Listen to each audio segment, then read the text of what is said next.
The Person You Mean to Be. How Good People Fight Bias. By Dolly Chugh, author, Laszlo Bock, Foreword. Summary. The Person You Mean to Be teaches you how to navigate cognitive biases that may prevent you from forming meaningful relationships and experiencing the world as it is by leading you to wrongful assumptions or limitations about your environment or by anchoring you in your preexisting beliefs. Although you may not realize it, you too often fall prey to cognitive biases when you interact with those around you.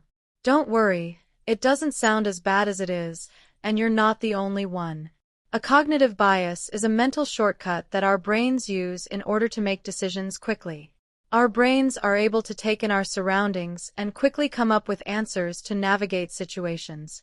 These mental shortcuts are useful because they allow us to make quick decisions without having to invest a lot of time and energy into thinking about every little detail of each situation. However, sometimes these shortcuts can lead us astray, preventing us from seeing things as they are. To break out of the negative cognitive biases, The Person You Mean to Be by Dolly Chugh will explore the most effective practices scientists discovered so far. Here are 3 of my favorite lessons from the book. Biases are often unconscious, and it takes a certain mindset for us to overcome them. One way to do away with biases is to publicly fight them. Acting like you don't see the differences between races to overcome racism won't work. As we'll deepen our knowledge about biases with each lesson, there will be plenty of interesting facts that you'll come across. Keep on reading and let's start with the first lesson. Lesson 1. To overcome biases, we must first accept that we have them and keep an open mindset. You probably know about confirmation bias, the tendency to search for and accept information that confirms your existing beliefs and rejects information that challenges them.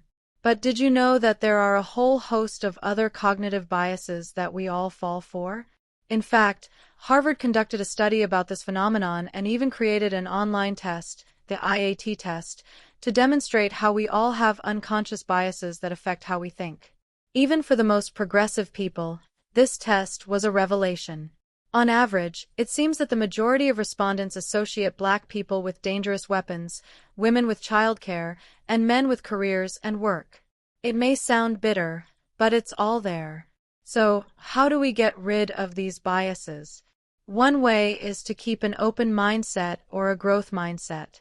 Such a mentality is in contradiction to a fixed mindset, as it implies that a person is open to new perspectives, they willingly try new things and get out of their comfort zone. For example, a fixed mindset person might say something like, "I was never good at singing," while a growth mindset person would just try it out regardless. It's the same with biases. We must accept that we have them and work from there. It takes proactive participation and an inner will to work on it. Lesson 2. If you want to work on eliminating biases, you can start from within and expand your reach publicly. Cognitive biases are something that we all experience in our daily lives. For example, when you meet someone new, you probably try to guess what kind of person they are based on their appearance and behavior. That's not necessarily a bad thing. It's just human nature. But there are times when your assumptions about other people may be off base. Take the example of Kimberly Davis, an American executive, who walked into a room full of people that shared her position at an event. Everyone there was white, so as she walked in, she immediately felt excluded, as no one came to chat with her. That doesn't mean they were racist, but rather that they didn't recognize her as one of their own based on their assumptions that a Black woman could never be in an upper management position. To overcome such assumptions, educate first yourself and then those around you. The book suggests that this works even better when you step up for someone different from you. Society normally expects people that are alike to stand up for each other, which is why it's more impactful if you step in for someone from a different social category. Who would expect that? No one, which is why it matters that much more. Lesson 3. Pretending to not see the differences between races in order to avoid looking racist can make things worse. If we pretend that race doesn't matter, we risk missing out on opportunities for growth and connection with each other. By contrast, recognizing and accepting the reality of race does not mean agreeing with the idea that one group has more power than another or treating members of different races differently. It simply means acknowledging that everyone has a racial identity, that is, something about them, their appearance or ancestry, has led others to identify them as belonging to one group rather than another, and that having this identity can affect their life experience in some ways. It is easy enough to tell yourself you're not racist or sexist, especially if you don't see the world through a lens of race and gender. But if you refuse to see those lenses at all, then you are refusing to acknowledge a fact of life. It's not enough for us to simply say we want equality between races and genders without actually doing anything about it.